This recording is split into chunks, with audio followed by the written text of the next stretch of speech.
सर्वज्ञ देव राम कथा। तीर्थंकर मुनि सुब्रत के तीर्थ के में अयोध्या नगरी के राजा दशरथ और उनकी रानी कौशल्या से फागुन कृष्णा त्रयोदशी के दिन माघ नक्षत्र में रामचंद्र जी का जन्म हुआ। इनकी आयु 17,000 वर्ष थी।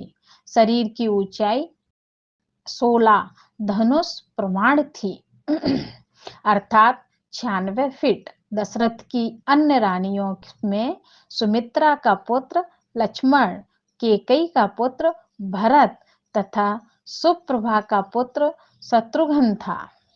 एक बार राजा ने वज्र वर्त धनुष चढ़ाकर सीता से विवाह किया।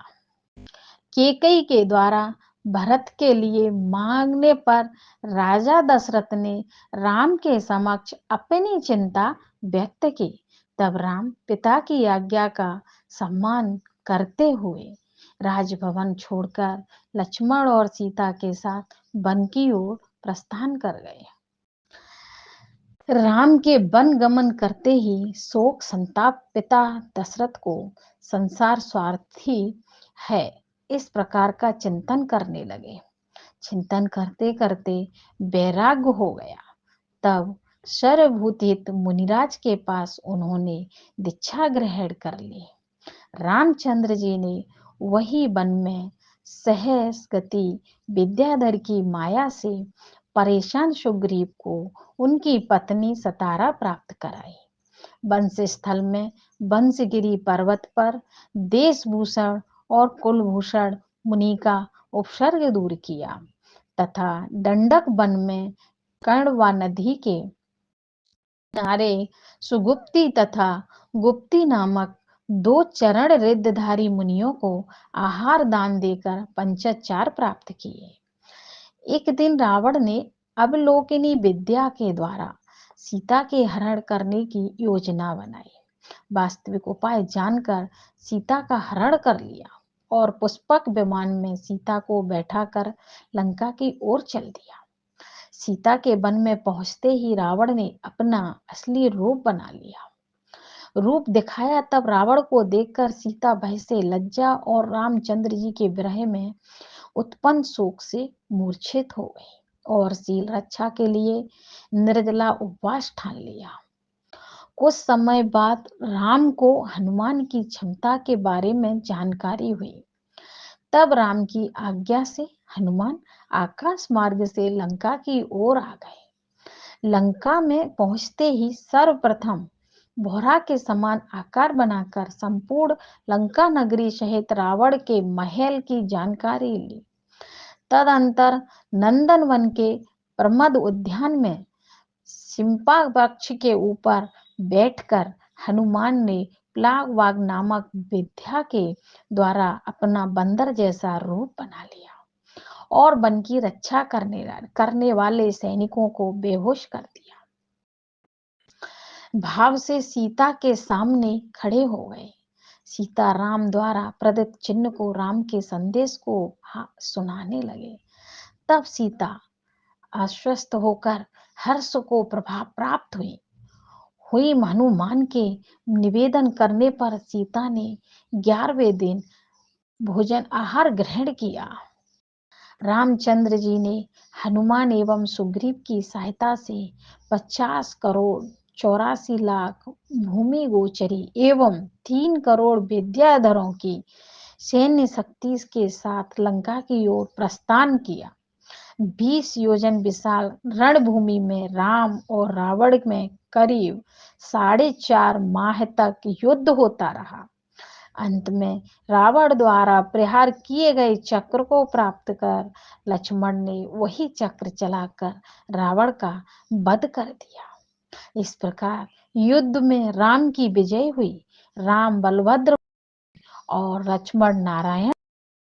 जिस दिन रावण का मरण हुआ उसी दिन के अंतिम पहर में अनंत वीर नामक मुनिराज अपने 56,000 आकाशगामी उत्तम मुनिराजों के साथ कुसुमोद्यान नामक वन में पधारे और तभी रात्रि के पिछले पहर में अनंत वीर मुनिराज को केवल ज्ञान प्रकट हो गया।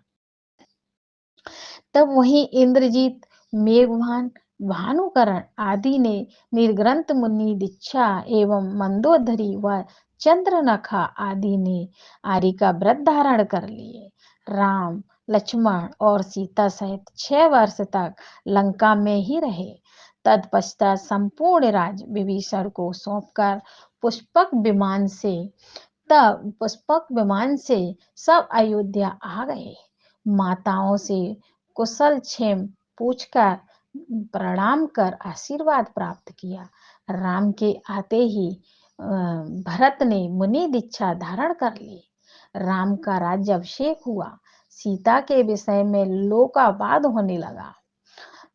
राम ने सीता का परित्याग करना राज्योचित समझा और सेनापति कृतांतवक्र को आदेश देकर सीता को गर्भवती होते हुए भी तीर्थ वंदना के बहाने सिंहनाद नामक भयंकर निर्जन वन में भिजवा दिया। तब सीता ने भाग्य पर विश्वास करके धैर्य धारण किया और कुछ दिन बाद ही राम के पुत्र अनंग, लवण और मंदनाकुश 2 पुत्रों को जन्म दिया। एक दिन सौधर्म इंद्र की सभा में राम और लक्ष्मण के परस्पर प्रेम की चर्चा हुई। तब कौतूहलवश परीक्षा करने के लिए रतनचूल और मृगचूल नामक 2 देव अयोध्या के महल में आए। बेक्रिय से अनंतपुर में रुदन का शब्द व्याप्त किया और लक्ष्मण से राम की मृत्यु हो गई ऐसा कहा। राम की मृत्यु की सूचना सुन लक्ष्मण के हाय यह क्या हुआ, इतना कहते ही प्राण निकल गए। राम की लक्ष्मण के मोह में बस वह 6 माह तक पागलवत चेष्टाएं करते रहे। उसी समय अनंग, लवण और मंदासकुश ने भी मुनि दीक्षा ले ली। राम का मोह शिथिल होते ही अपनी चेष्टा पर लज्जित हो उन्होंने शोक त्याग कर लक्ष्मण को से मोह त्याग कर दिया। तदंतर राम ने संसार से विरक्त होकर अनंग, लवण के पुत्र को राज्य देकर आकाशगमनी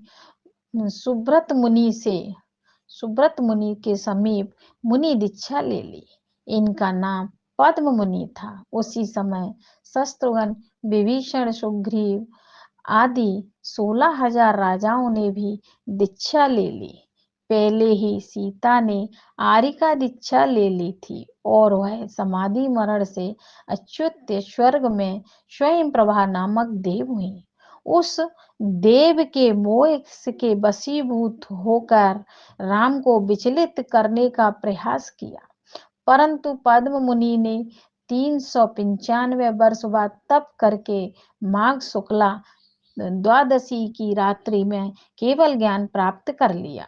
भक्ति से प्रेरित हो सीता के जीव ने केवल ज्ञानी राम की पूजा की और अनुराग भाव से प्रति क्षमा याचना की। इसके 600 वर्ष बाद फागुन शुक्ला चतुर्दशी के दिन प्रातः वेला में रामचंद्र जी ने संपूर्ण कर्मों का नष्ट कर तुंगगिरी से निर्वाण प्राप्त किया।